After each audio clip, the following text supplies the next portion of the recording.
itaas namin sa aming Sunday service, Father God. Panginoon, saliksikin mo naman ang aming mga puso at kaisipan. Kung may nakikita kang bahid kasalanan, we ask your forgiveness, Lord. Purify our heart and our soul, even our mind, O God, with your most precious blood, O God. For we commit to you our whole body, Lord. Yes, Lord. Thank you, O God. Patuloy na ang pagkilos mo sa aming buhay. At sa oras na ito, Panginoon, hayaan mo malaya kaming makalapit sa iyong trono, O Lord God, na ibigay ang aming pasasalamat sa pamagitan ng pagsambat, pagpuri, Panginoon. Let your anointing be upon the worship team, O Lord God, even the instrument na gagamitin, Panginoon, that we bring you the highest praise and worship, Father God. Ganon din po, Panginoon, ang aming mga kapatid na wala pa rito, Lord.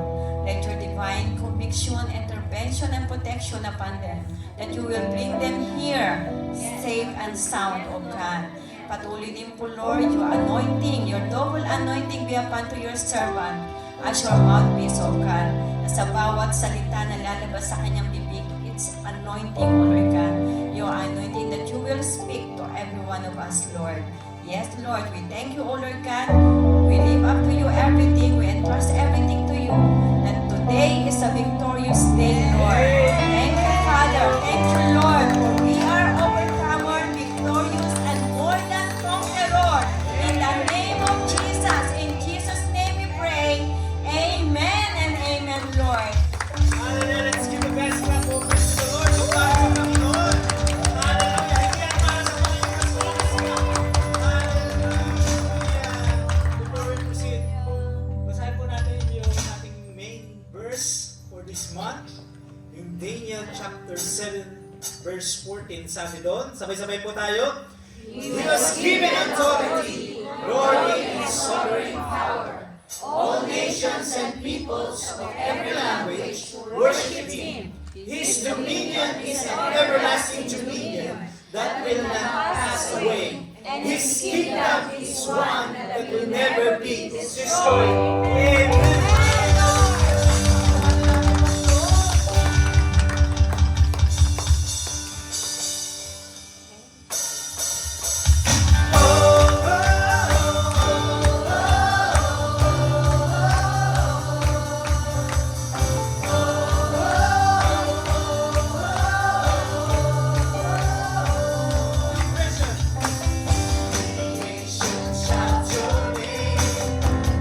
Voice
name above all names, O God.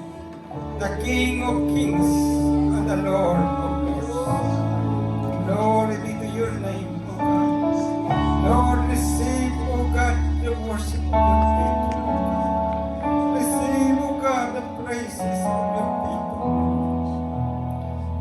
Lord, may your name be glorified today, O God. Lord, this morning, Lord, I pray, O God, that you to be with us, Lord. Fill us, O God, with your holy presence, Lord. Prepare every heart, O God, as we receive your word, O Lord God. Lord, O God, prepare every heart, O God, to acknowledge you, Lord, as the Lord and Savior, O God. Lord, help us today, O God. Help me, Lord, even today, O God. At this moment, O God, to deliver your word. Samahan mo po ako, O God, sa iyo. Holy Spirit, O God. Na Lord, na may bahagi, O God, ang iyong salita, O God. At Lord, allow your word, O God, to penetrate every heart, O God. That Lord, O God, mabago ang aming mga buhay, Lord. Thank you, Lord, for today. Thank you, Holy Spirit, O God, for being with us today, Lord. We commit everything into your hand. In the mighty name of Jesus. Amen.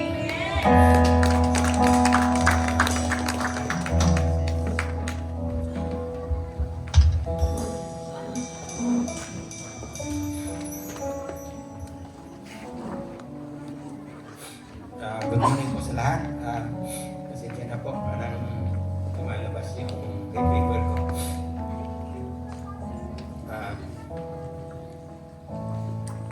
This morning, we are going to be learning about Christ's righteousness is the answer.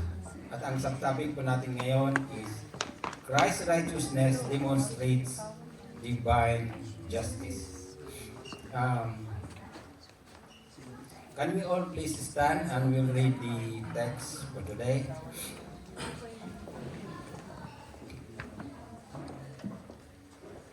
Sabay-sabay po tayo. The times of ignorance God overlooked, but now He commands all people everywhere to repent, because He has fixed a day on which He will judge the world in righteousness by a man whom He appointed. And He has given assurance to all by raising Him from the dead. Yung isa po in Philippians verses 2:8 to 9.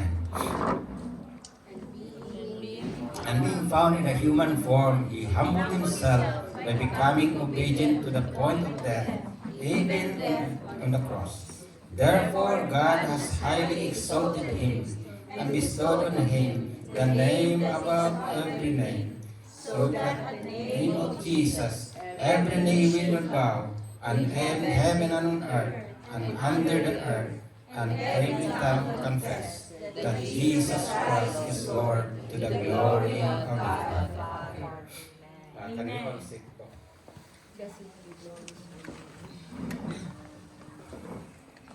Ngayong umaga po, we will be talking about divine justice po. This morning, yung binasa natin, just to give you a brief summary before we proceed, the two powerful scriptures po na binasa natin po, it speaks about mercy and justice through our Lord Jesus Christ. In Acts 17:30-31, it speaks about the call to repent and a day of coming. Yung sinasabi niya, He has fixed a day in which He will judge the world. There will be a time of reckoning po. There will be a time of accounting po. So in Philippians 2:9-7, it speaks about Savior who has been exalted and will be recognized as a Lord. Sa dalawang both text po, set of text po, it speaks about the Savior, and the Judge. So, let me ask you a question. What is justice to you? And how it relates to divine justice? Ilagay po natin sa isip natin, ano ba ang justice? Most of the time, sometimes they will say justice is only for the influential people. Alam mo kung minsan, human justice is not actually a justice sometimes, injustice. Sometimes they use testimonies, false testimonies, just to serve their own, And sometimes people say justice is only for the rich people. Kasi yung iba hindi po makabayad ng lawyer, ganon. And sometimes people say, I know you have heard this, justice delayed is justice denied. Palagi po nating naririnig ito. But in Christ's justice, it is always fair. It is always just. As we live in the world where people tend to believe that their ways are right in their own eyes, we find it hard for many to accept absolute standard of righteousness. Totoo po. Dahil po magkakaiba ang justice ng bawat isa, some people think it's just, but some people think it's not. So justice becomes relative. Ibig sabihin po, there's no standard of justice. Justice to you might be injustice to others. But in Christ, we can be assured that there is justice. Kaya po, in Isaiah 64 verse 6 po, sabi ng Panginoon, all of us have become like one who is unclean. Ibig sabihin po, inherently flawed. Inherently, we are sinners po. We, as we have said before, we are inclined to sin because of our inherited sin. So, in the eyes of God, our righteousness are like a filthy rag, sabi niya.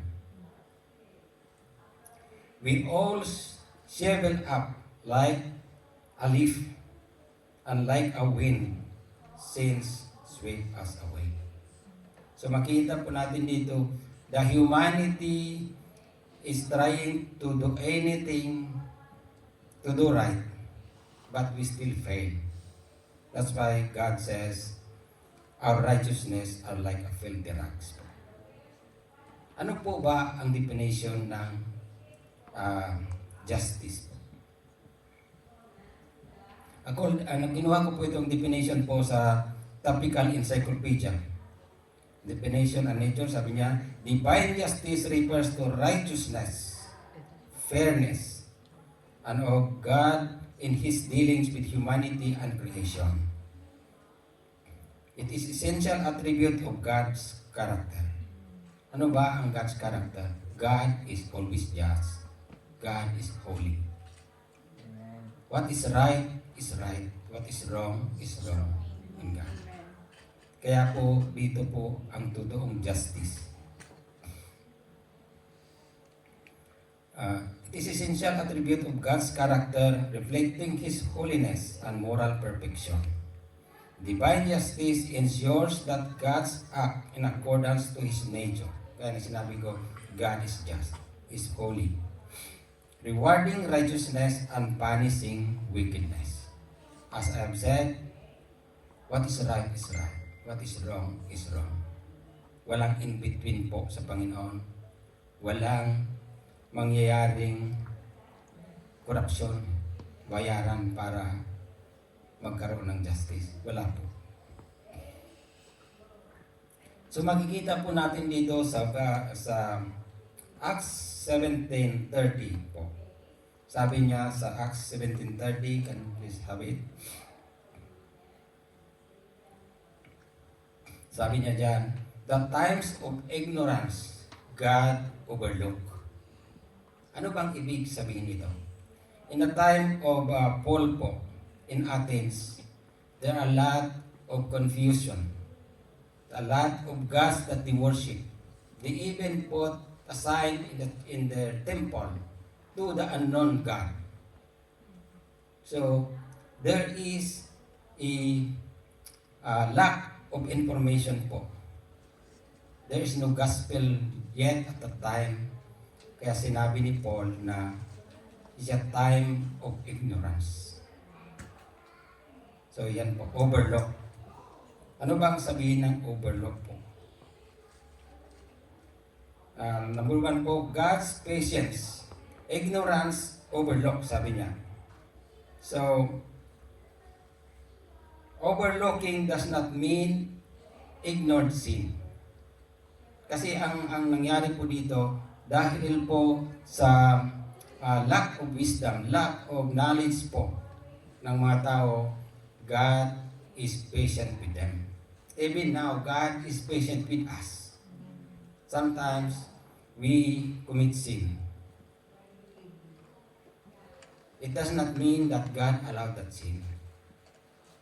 But because of His love, because of His desire for you to be saved, for us to be saved, God delayed His judgment.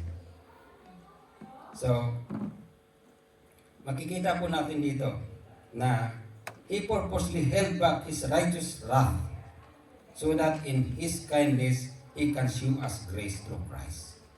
Kaya po, ang nangyayari po, marami tayong mga kasalanan. Pero not outright, God will judge us. Yes, He is giving us the chance to repent. So, patience is an act of mercy. Nasabi. Yung patience po, hindi po, not because God allowed us to sin. It does not permit us to sin. But God, because of God's mercy, He delayed His judgment on us. In 2 Peter 3 verse 9 po, makikita natin, the Lord is not slow in keeping His promise. Ano ba yung promise niya? Maraming promise ng Panginoon. One of the promises is to give us eternal life. And some of us understood slowness. Instead, He is patient with you, not wanting anyone to perish, but everyone come to repentance. Yan po ang purpose ng Panginoon, why He has delayed judgment on us. He doesn't want any one of us to perish. He doesn't want any of us to go in eternal condemnation. God is love. Kaya nang sinabi ko kanina, He is Savior and at the same time a Judge. So ano po ang matutunan natin dito? What is the lesson? God has given us opportunity to turn to Him while there is time. Now is the time. So, do not interpret God's tremendous grace, love, and patience as permit to sin. Kaya nang sinabi ko, hindi nangangahulugan na God is allowing us to sin. It's not a license for us to sin. The grace of God, the love of God, His mercy, His patience. But this should instead, we are to express gratitude by continuously living in Christ's righteousness. Sana ito po ang ating response. To live a righteous life. So, paano po ito mangyayari po? We, number 1 po, letter A, we are commanded to pursue righteousness. So, in Matthew 6:33, sabi niya, seek ye first the kingdom of God and His righteousness, and all these things will be added unto you. Put God's reign first. Allow God to rule your life first. Allow God to be your Lord. Kung sinabi mong Lord, He is in full control of your life. that you obey God in everything. Sometimes it seems that it doesn't make sense sometimes.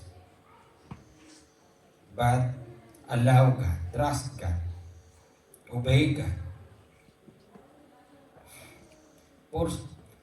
Pursue right relationship with Him, meaning live a way that reflect God's character. Yan po ang ibig sabihin na putting God first. We live a life that reflects God's character. Trust in His provision.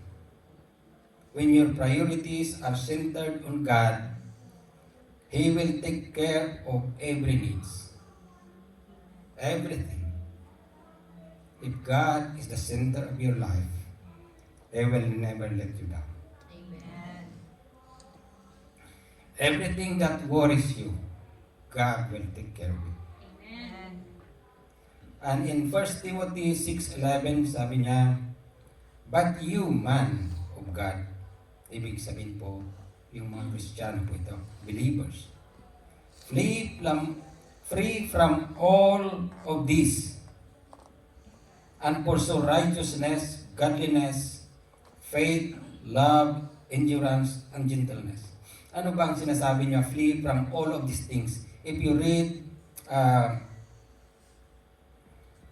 Timothy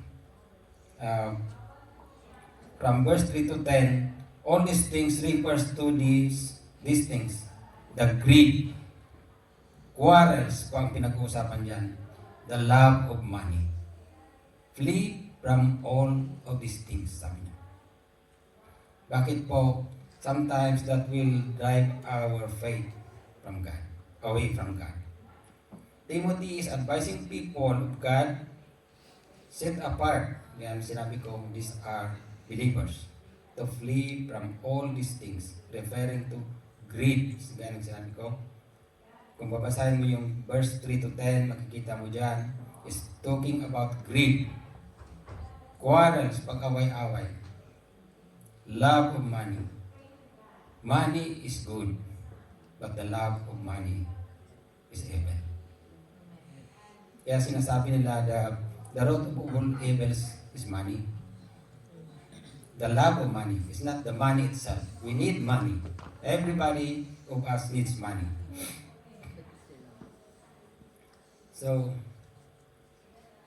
gaya ng sinabi ko, God is calling for repentance. During the time of Paul, he was called, the context nito po, Paul was called to a council to explain why, because according to them, he is stirring up people. He is introducing a foreign god. Tinawag nga siya dyan na babbler eh. Babbler meaning to say yung putak ka lang ng putak na di mo alam sinasabi mo. That's what they think of him. But he explained, kaya po sinabi niya dito sa Acts 17, sinabi niya na times of ignorance. Kaya nakita niya kasi that people in Athens are serving so many gods that they don't even know what they are serving. They even put in the church, just imagine, put in front of the church, to the unknown God. Why are you serving unknown God in the first place? This is not stupidity po.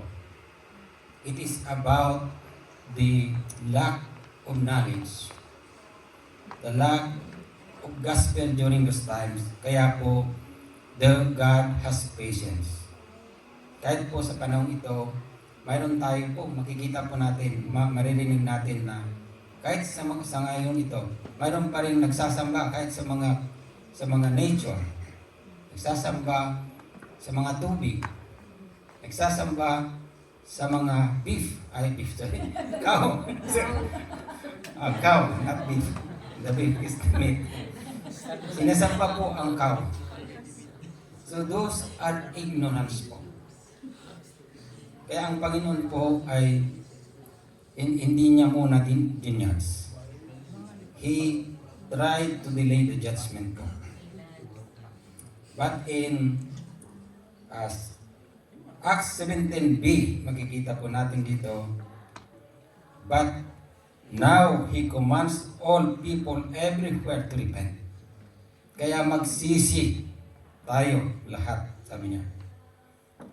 Ano ang pagsisisihan natin? Ang pagsisisihan natin are the wrong concepts. The wrong belief.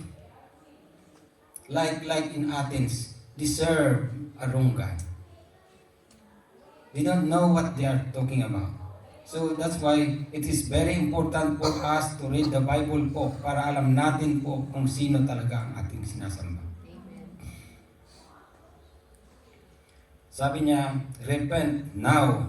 When you say now, is now, right now. So kung may mga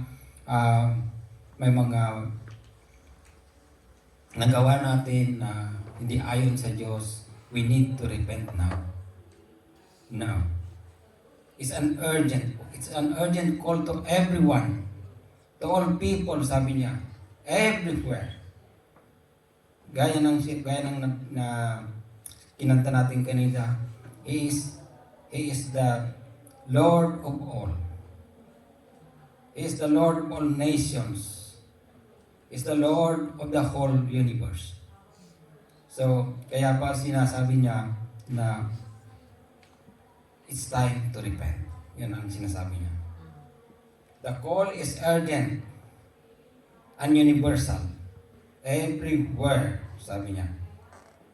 All people everywhere, sabi niya. Ang sabi po ng Isaiah 53 verse 6, all we like sheep have gone astray. Each of us has turned to our own way, and the Lord has laid on Him the iniquity of us all. So sabi niya, each of us has turned to our own way. Self. We love ourselves so much that sometimes we barter ourselves to God. Yan pa ang sinasabi niya. God has laid down His life. So, binayaran na to ng Panginoon. So, kailangan lang natin po talaga na magsisisi. A sheep without shepherds tendency to go their own way. Diba? Hayaan mo yung sheep. Ano yan? Kahit saan lang pupunta yan. Mawawala yan. Ganon din po kaya po siya kinumpare sa sheep po. We need the shepherd po to guide our life. Ano ang iba ng definition ng repentance? Repentance is a change of mind and direction. Ang direction po, turning from sin to God. So, if we repent, di mo na yan babalikan. Because you are turning away from that sin. In Galatians 2:20, sabi niya, I have been crucified with Christ. I no longer live, but Christ lives in me. The life I now live in the body, I live by faith in the Son of God, who loved me and gave Himself for me. So, ibig sabihin po, we should die for our sins. God is now with us. May kasama na tayo. We no longer live in our own. God lives in us. So we should be able to conquer sin. We should be able to overcome sin, I should say. Because God lives in us.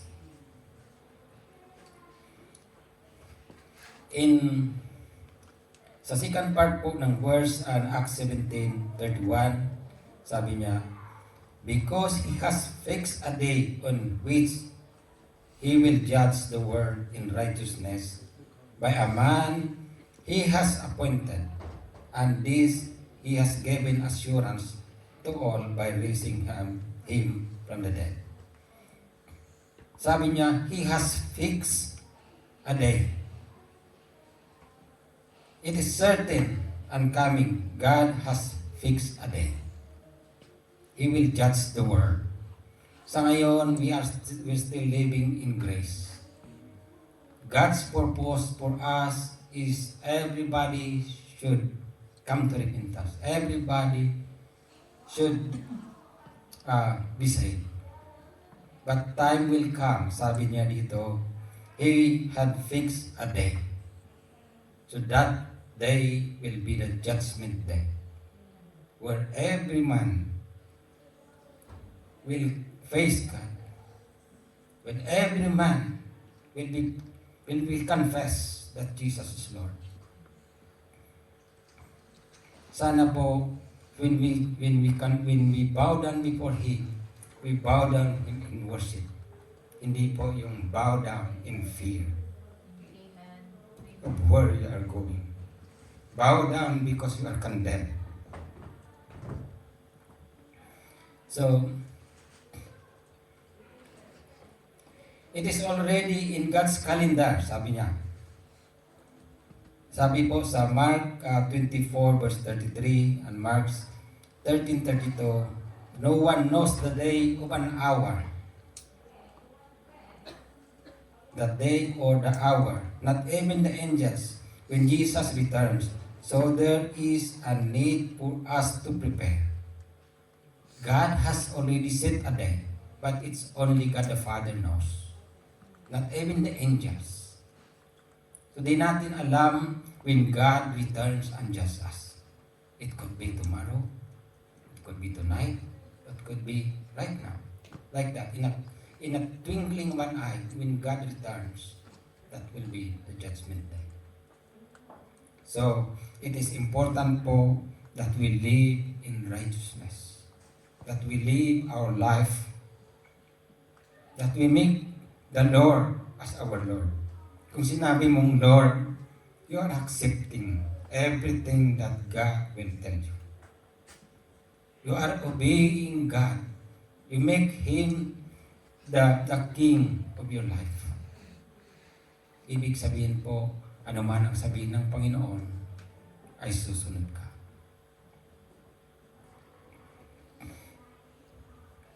Everyone will be judged not by man's standard but by God's righteousness.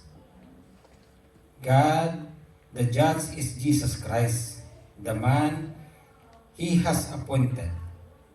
Alam niyo when God has finished His work, when He died on the cross for our sins, He was raised by God. That is when God raised Him. That is a confirmation po that He will be God. That He will be the judge. That He will be raised up. That He will be exalted, I should say. So when God was placed, when Jesus had done everything, when He had bridged the gap between man and God, then He exalted Him. He raised Him to the highest place. Sabi natin kanta kanina, the name above all name. That every knee will bow, every tongue will confess that He is Lord. In Psalms 9, verse 7 to 8, the Lord reigns forever. He has established His throne for judgment. The previous Sunday, we learned that Jesus is in absolute dominion over the whole earth. Amen. That He is in absolute authority for all things. Dito po sinasabi niya that He established throne for judgment. He rules the world in righteousness and judge peoples with equity. Yun ang sinasabi ko. He is a Savior and at the same judge. As divine justice, He gives. He judges in fairness. Equity, sabi niya dito. God is completely fair. No one is to be overlooked. mistreated or judged unjustly judged. So He will judge the world with righteousness. He will judge the people with uprightness. Kaya sinabi ko kanina, what is right before God is right. What is wrong is wrong. So it is our time to strengthen our life. It is a time for us to be in the right relationship with God. It is time for us to align ourselves with God.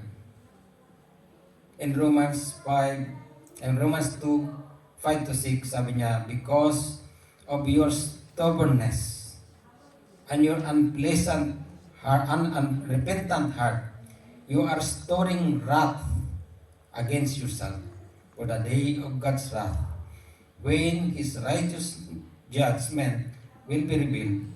God will repay each person according to what they have done. In other words, there will be accounting during the judgment day. That you will face God. That the book of deeds will be open to you. Lahat po ng ating nagawa is recorded in the book of deeds.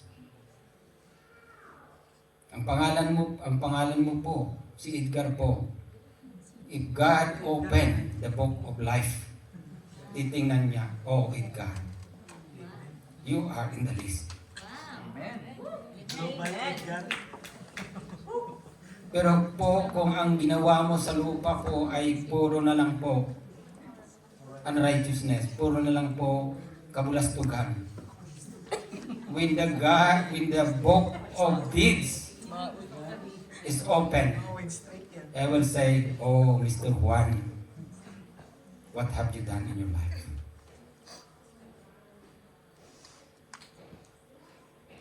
Sorry.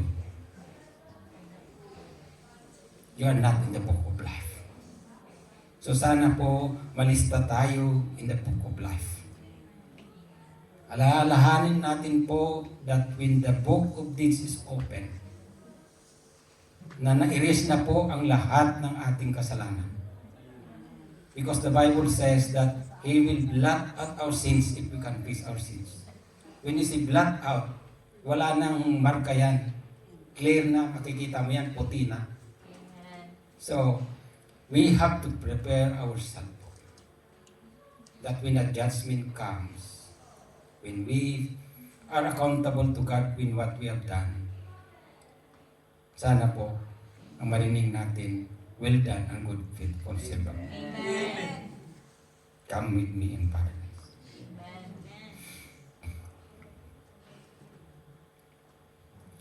Yung binasa natin kanina na, because of your stubbornness and unrepentant heart, you are storing up wrath against yourself. For the day of God's wrath, when righteous judgment will be revealed, God will repay each person according to what they have done. Hearts stockpile judgment. So, unrepentant heart, pinupuno mo lang yung panglagyan ng kasalanan. Narinikod yan in the book of deeds. Kaya po, nagpapalo lang siya, baka magiging puno na yung book pag open. But when you repent, as what Paul is saying, repent now, those sins will be blotted away. And those sins will never be remembered. So we have to align ourselves with God.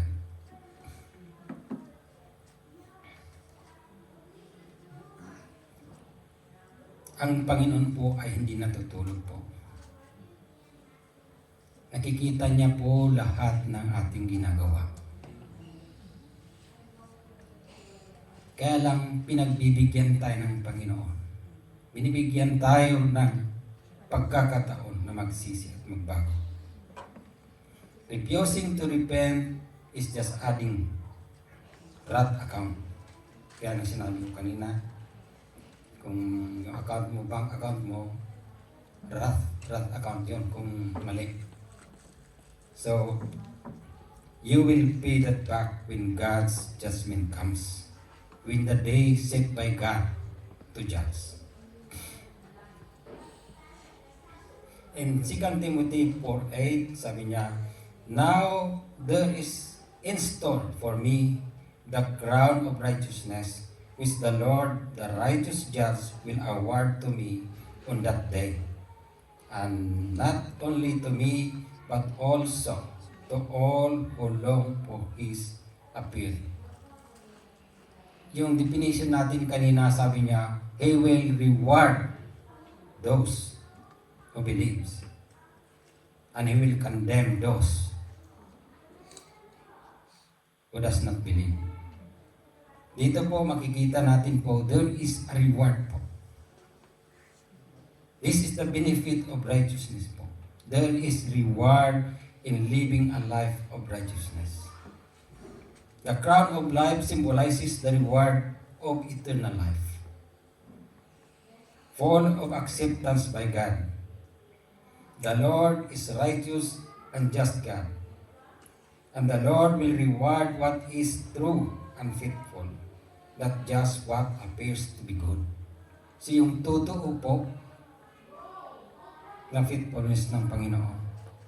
Kasi pwede pong pretend lang.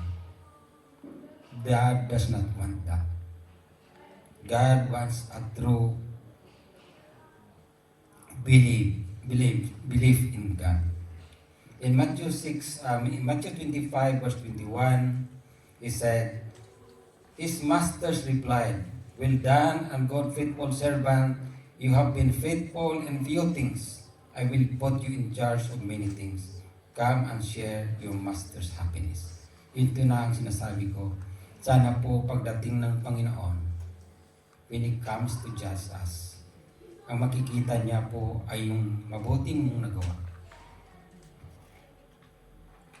Hindi yung masamang ginawa natin.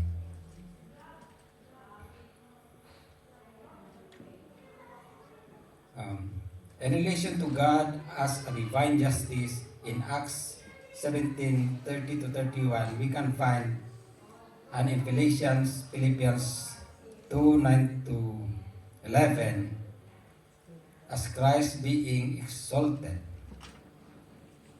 Ano may sabi ito? In Philippians 2:9, sabi niya, God is exalted to the highest authority. So, He has been given name above all name. Makikita po natin dito ang judge po. Makikita po natin ang justice dito po. God has done. God has offered His life for our sin, that we may be called righteous before God. We are declared righteous before God. But alalahanin mo, kapatid, yung sinasabing, you are righteous because of God's grace and mercy through faith. Alalahanin mo, that is not a title for you. It is a calling for you. There's a calling for you to live a life, a righteous life. Dito po sa when God finished His job, when He died for us and He was resurrected, He was exalted to the highest place. Kaya sinabi ko, the name above all name, and the name every knee will shall bow, in heaven and on earth and under the earth. So dito makikita natin po that every knee will bow. Lahat, every nation, walang exception po. Every knee will bow in heaven. So, meaning to say, this includes the angels po. And on earth, tayo po. And under the earth. Sabi, according to some commentaries, under the earth means those who were dead already. Someday God will raise them up to face the judgment. Under the earth, according to commentaries, this includes the spirits po, the bad spirits po, the devil po, the works of the enemies po. They will bow down before God. Every tongue confess that Jesus is Lord to the glory of the Father. Kung ating i-breakdown po itong verse na to, in verse 9, God exalted to the highest authority and given him the name above all name. The name above all name, the Lord of lords, the King of kings. He has dominion all over the universe. So he is the judge. Who can refuse that? There will be a universal recognition of His Lordship po. In verse 10, makikita natin dito, every knee will bow, every created being, including from heaven and on earth, and will acknowledge Him as Lord. So one day when the judge comes, when Jesus comes to judge us, every knee will bow, meaning to say everybody will submit.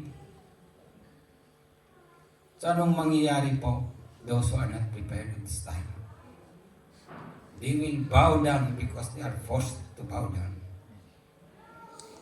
They will bow down because they fear of the consequences of the sin. While those who believe, those believers po, gaya natin, you will bow down, praising God. Sana po matagpuan tayo ng gano'n.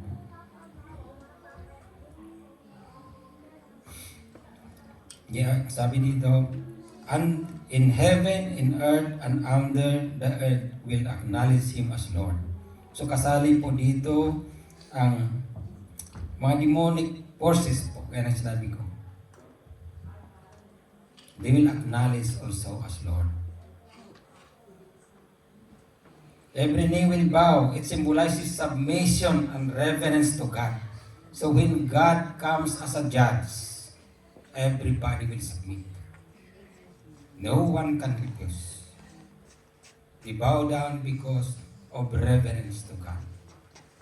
Kahit po yung mga lahat ng tao po, they will bow down because they will submit to God. They will honor God. Ibig sabihin po, kung ikaw man ay hindi masali sa salvation, you will still bow down. You honor the judgment of God for you.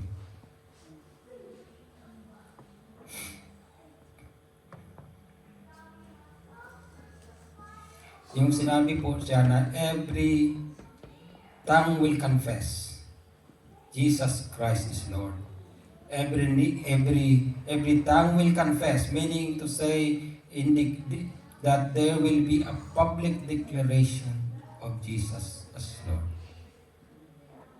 Makikita natin when time comes of judgment, when the day that was set by God to judge, every tongue will confess. They will acknowledge whatever the judgment of God. Mga kapatid, sa umagang ito po ang ating pagkakataon po na isaayos natin ating buhay. We need God in our lives po.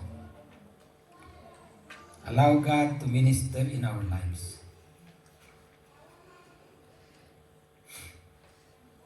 While there is time, while God is patiently waiting for us to repent, it's time for us to repent. It's time for us to do the will of God. It's time for us para po maisayos natin ating buhay.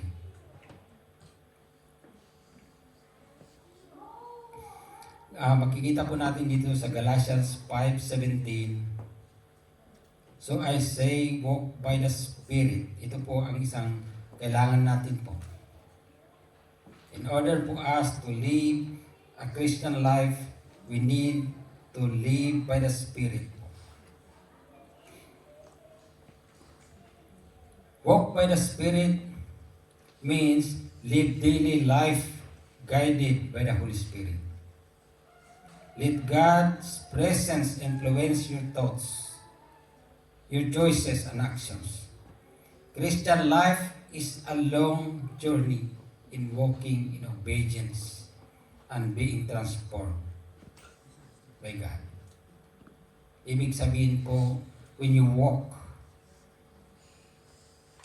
you enjoy the company of God. You enjoy the presence of God po. From glory to glory po, God is transforming our life. So step by step, binabago ang buhay natin ng Panginoon. Kahit sino po, as I've said, is a long life process po. Hindi ibig sabihin na 10 years ka na Christian, walang babaguhin ng Panginoon sa iyo. Every day, God is changing us from glory to glory. Maybe, first, gusto lang niya that you will accept God as your Lord. Then the following month or following days, He would want you to serve. That's why from glory to glory is changing us. He prepares you first before He will use you.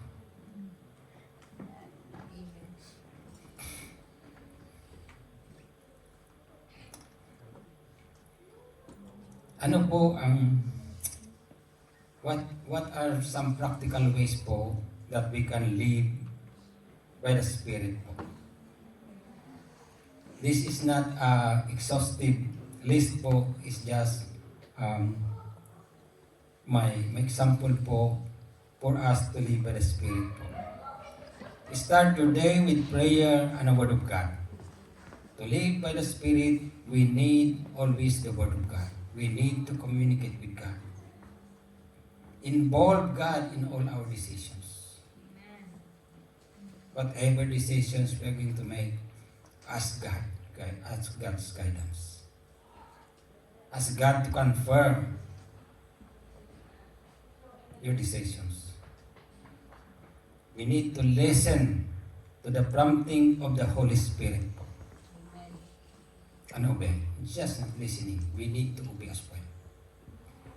We should be sensitive to the Holy Spirit. As I have said, when we receive Jesus as our Lord, He lives in us. The Holy Spirit is there to convict you. So God is saying to you, no, don't do it, don't do it. When God is saying to you, you are going to do this, do it. Another thing po is stay in good company. You should be surrounded with people who want to follow Jesus. Bakit po? Bad company, sabi nila, corrupts good company. So, kinakailangan po natin that we surround ourselves with people who want to pursue God. Kasi po, they can help us grow spiritually. They can guide us in our journey. Another thing po is regular surrender and worship to God. Obedience po, it starts with little things. If you are able to obey little things, little by little, as God is changing you, you will be able to obey also greater things that God wants you to do. So, walking in the Spirit to sum it up, make Jesus as your Lord. When you say, your Lord, allow God to reign in your life, to determine your steps, to direct your life. Another thing po to stay in Christ's righteousness is, sabi po dito sa Matthew 5:6, blessed are those who hunger and thirst for righteousness, for they will be filled. So, kinakailangan pala natin to hunger and thirst. You know what you do if you are hungry, if you are thirsty, you are craving for food, by all means, hahanap ka ng pagkain. It's the same true po in our journey to God.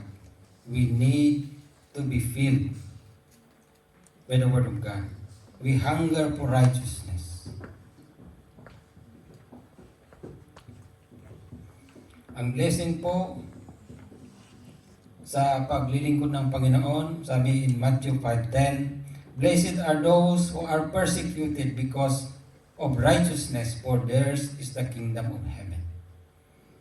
Mga kapatid, alam ko, especially when we are new Christians, some people will despise us. Pumupunta yan sa simbahan para namang anything they will say to you to discourage you. Because the devil is also trying to win you back. Anong sinabi ng Panginoon? Blessed are those who are persecuted because of righteousness, for theirs is the kingdom of God. As a child of God, you are blessed po. Blessed, ibig sabihin po, He will give you spiritual joy and favor from God. So despite of persecutions, you are able to continue because God's favor is with you. Sabi niya po, theirs is the kingdom of heaven. Ibig sabihin po, if you are persecuted because of God, you will have eternal life. Thumbs up po yan sa Panginoon. Well done, my child. Kahit na persecuted ka sa iyong pagsisimba, nandiyan ka pa rin.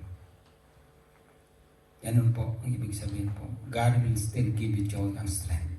Amen.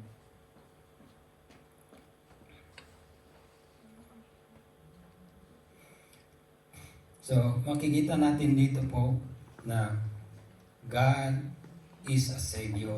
As I've said, God is love. Everything God wants to us is to be saved. That no one would perish. Kaya po, dinilay niya ang judgment po. But time will come that we'll face judgment. God set a time. Nasa kalendaryo na po ng Panginoon ang kanyang pagbabalik.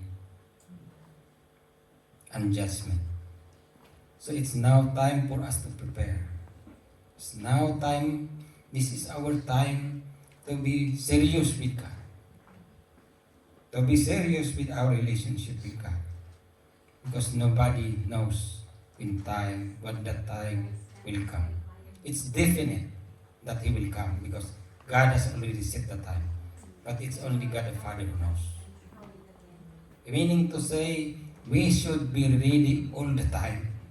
Kaya po, that's why Paul is saying, it's now to repent. It's an urgent for us to repent. Sa ating conclusion po,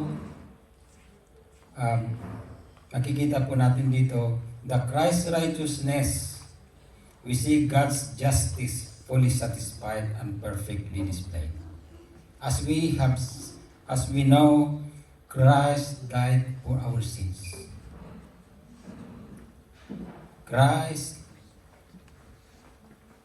is the propitiation of our sin, meaning to say, Christ paid for our sin on our behalf.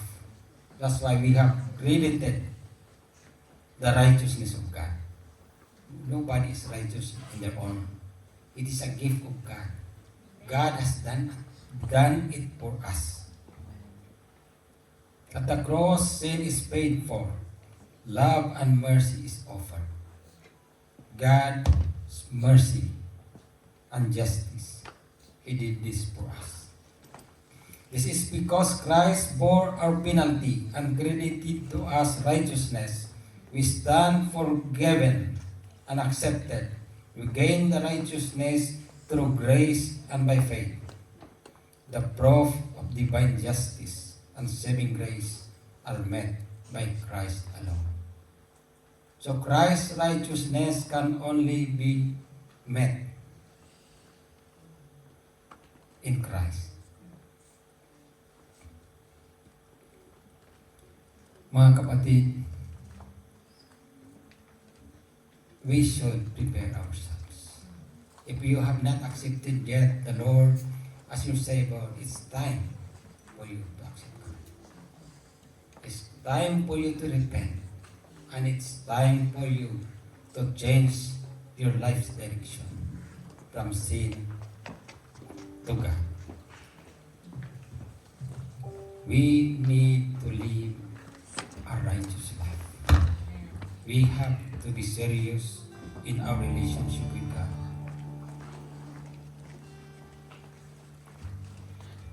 May I ask the worship team? As we will sing the song, He is Lord, we will sing this with understanding. When you say He is Lord, you are declaring Jesus as your Lord and Savior. You are accepting Jesus' reign in your life. Shall we sing?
Lord, Panginoong Diyos, Lord, salamat, O God, sa umagang ito.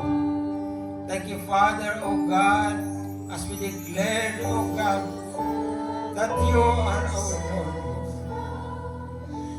that you are the King of Kings of our life, O God, that you will reign over our lives, O Lord God. Lord, help us, O God, to fulfill this declaration of ours, O God, to make you as our Lord, O God, to make you, O God, to reign in our lives, O God. Lord, we know, Father, O God, it is in you alone, O God. It is only through the power of the Holy Spirit, O God, that we can do this, O God.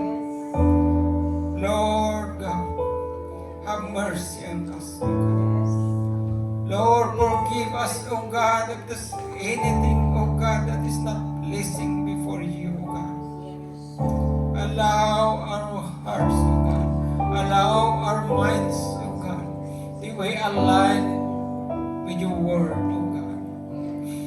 Lord Jesus, help us, O God, to be in right relationship with you always, O God. Help us, O God, to be prepared always, O God, that in your coming, Lord, we will meet you, O God. That we will bow down before you in worship, O God, in adoration, O God. Lord, thank you, Jesus, O God, this morning, Lord. Allow your word, O God, to sink within every heart, O God. Allow your word, O God, to speak to each and every one of us. That we need you, Lord. That we need, O God, to be in right relationship with God. Lord God, help us, O God, today. And Lord, I'm also praying for each and every one of us, O God. You are in full authority of everything, O God. So Father, Lord, we pray, O God, for those, O God, who are not well, O God, including me today, O God. That you begin to touch us, O God. That you begin to help us, O God, by the power of the precious blood, O God. That by your stripes, O God, we are healed. Yes. Lord, Father, O God, I am also praying, O God, for every need this morning, O God. You know the need of every people, O God. Of each and every one of us, O God. You know even the numbers of hair, O God. So now you know, O God, what the need of each and every one of us. So Lord, minister unto your people, O God, as we prioritize you, Lord, in our lives, Lord. Lord, take care of all our worries, O God. Yes, Lord. Lord, you love us, O God. Any anxieties in Lord God, give us peace of mind, O God, in serving you, Lord. And allow us, O God, to live by your Spirit, O God. Allow us, O Lord God, to be faithful to you, Lord God, until you come. Thank you, Jesus, O God, for what you have done today, O God. It's not about me, O God, but it's about you, O God. It's about your word, O God, that is speaks this morning, O God. So, Lord, manifest yourself, O God, to the lives of your people, Lord. I thank you, Lord. I give you the glory, O God. I give you the honor. We thank you, Lord God, for what you have done in the cross. That you have died for our sins. We thank you, God, for the salvation that you have given us, Lord. Thank you, Lord. In Jesus' name. Amen. Amen. Hallelujah. Let's bring back the glory and honor unto God. Hallelujah. Pag-praise mo po sa Panginoon. Hallelujah.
Praise God. Sige po, makaupo muna tayo. Thank you, Lord. Thank God.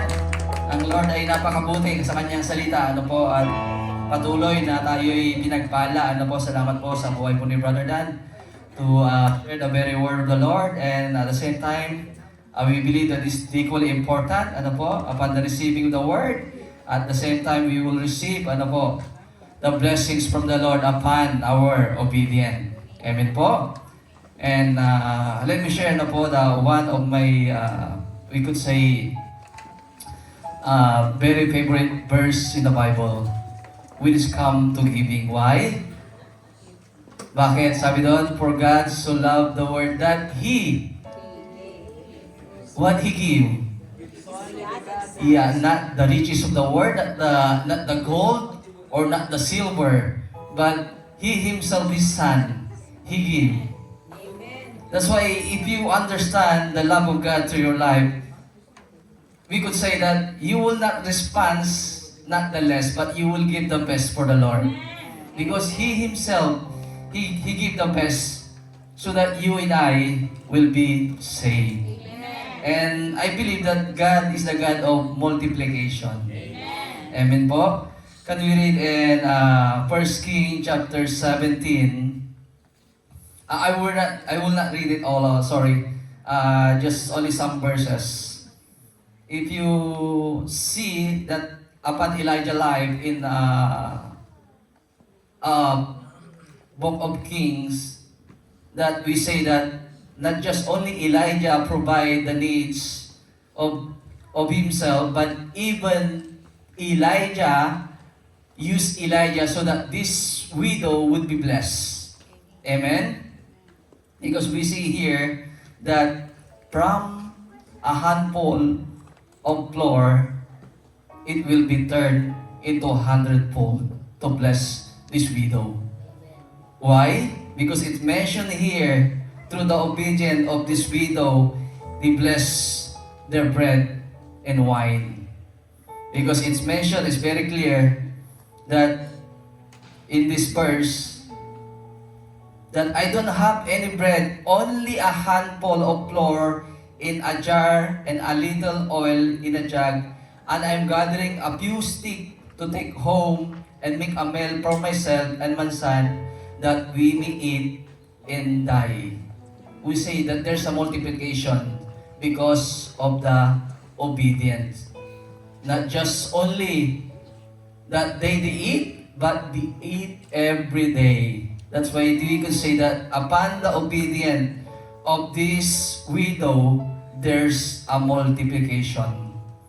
Even in the book of John, that we say that the God that we serve is the God of multiplication. That He feed the 5,000 in what? Ano pa yung pinakain niya? In a 5 loaves of bread and 2 fish.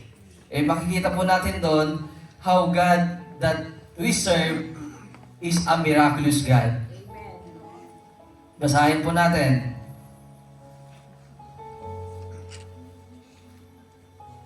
John chapter 6 verse 7 hanggang 12.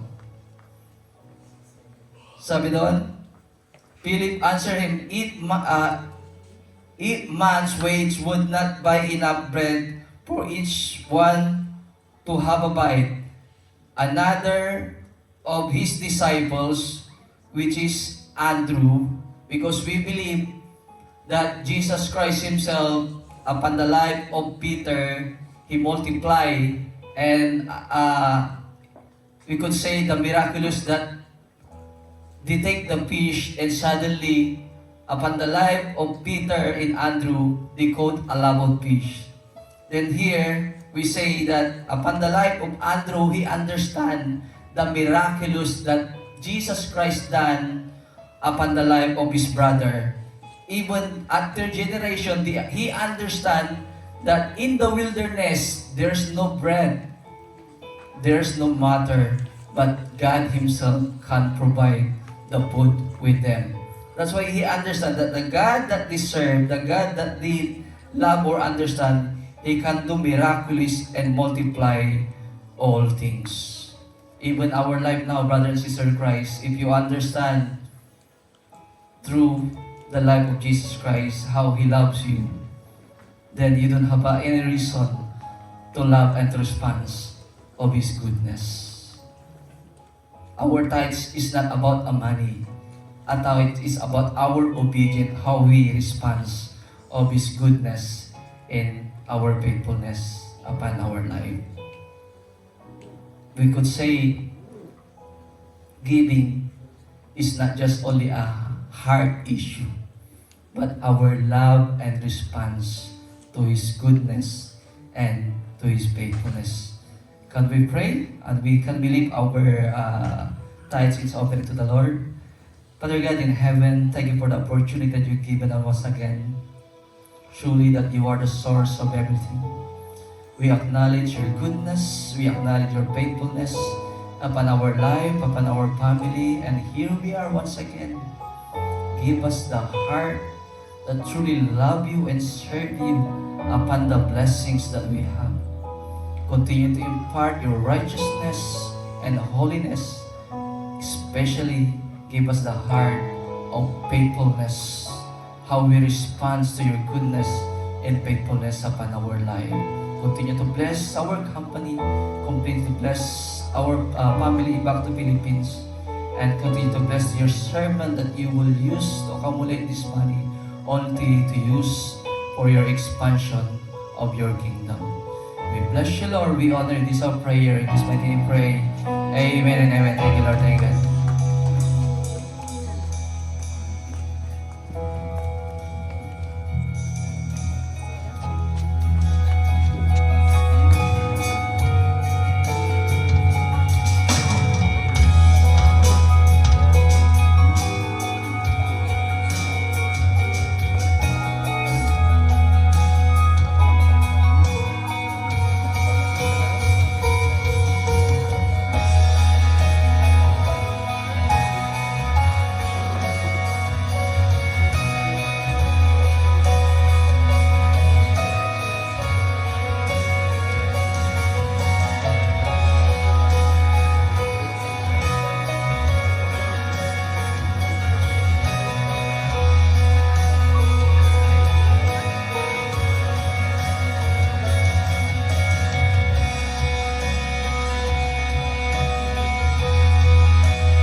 And sige po, let's go to our announcements.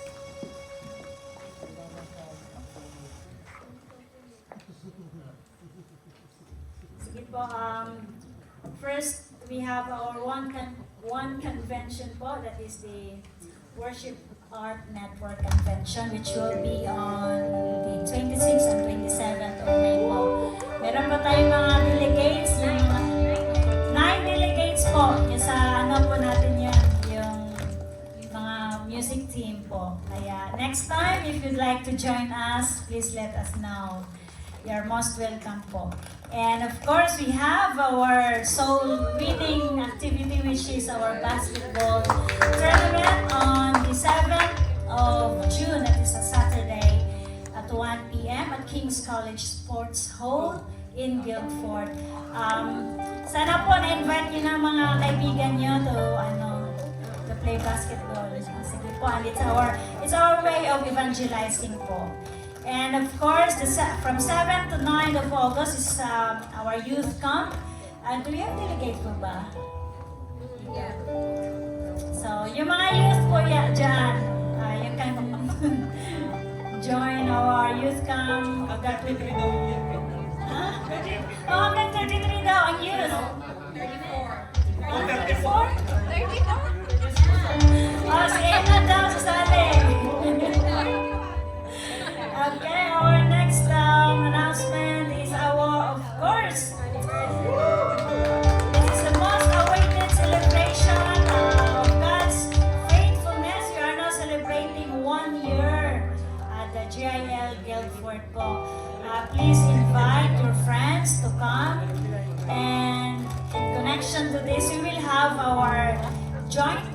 group next Saturday. But before that, we will have our evangelism. Please, you're most welcome to join us in our evangelism. We go out and invite people, especially that we're celebrating our anniversary.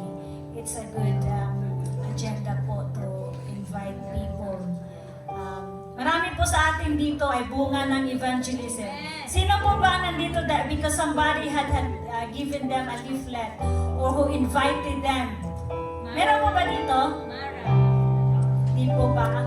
So if are you happy to be here?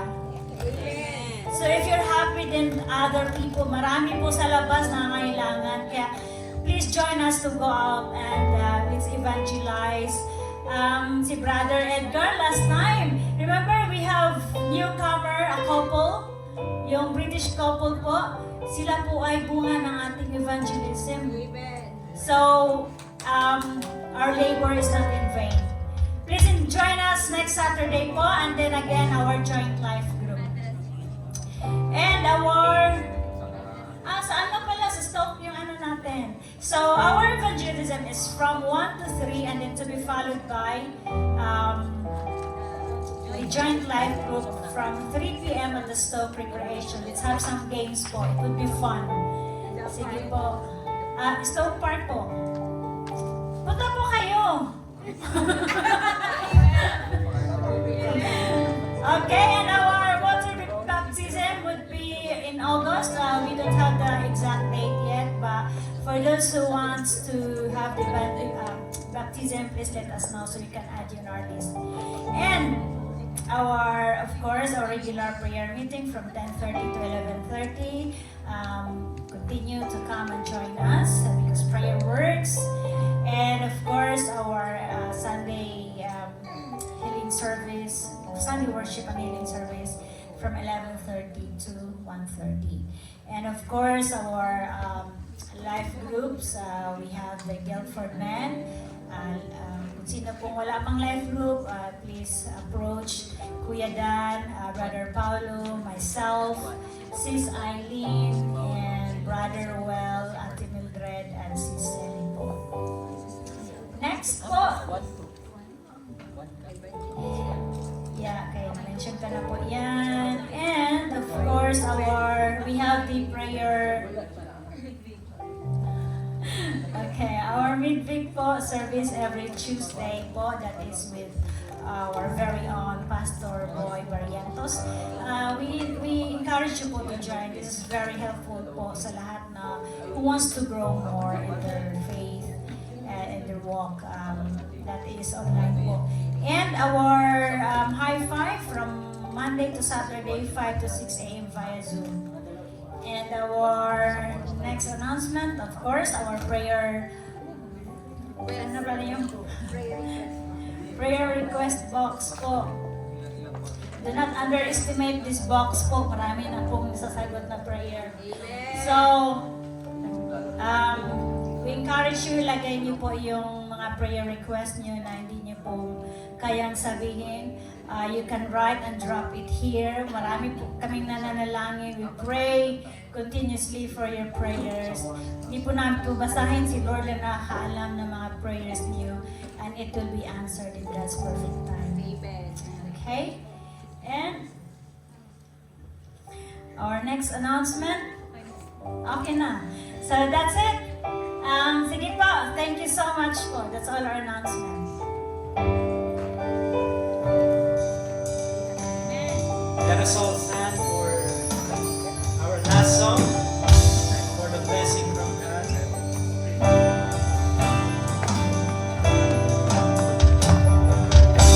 The Lord bless you and keep you. Make His face shine upon you. Be gracious to you. The Lord turn His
you will bless us, O God, and you will turn your face towards your people, and you will give us peace. Father God, in the name of Jesus, and by the power of your Holy Spirit, we continue to bless you, honor you, glorify you, and especially thank you for what you have done this day, Lord, this morning in the lives of your people. Thank you, Lord, for your presence. Thank you, Lord, for your sweet fellowship, O Holy Spirit. Thank you for the revelation of your word. And we pray, O God, that we only not have heard your word, Lord, but these words will inspire us, and your Holy Spirit will empower us to be faithfully doing your word, O God, in the name of Jesus.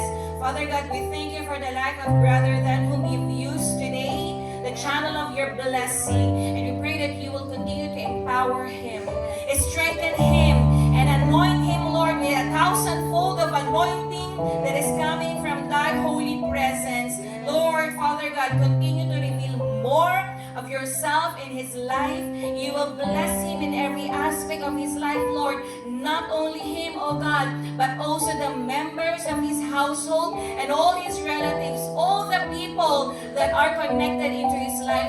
Lord, Father God, we thank you, we bless you for such a humble man whom you've assigned, Lord, here in Guilford to lead us, Lord, to live a righteous life for your glory alone, Father God, and also for your people whom you've used, Lord, this morning, oh God.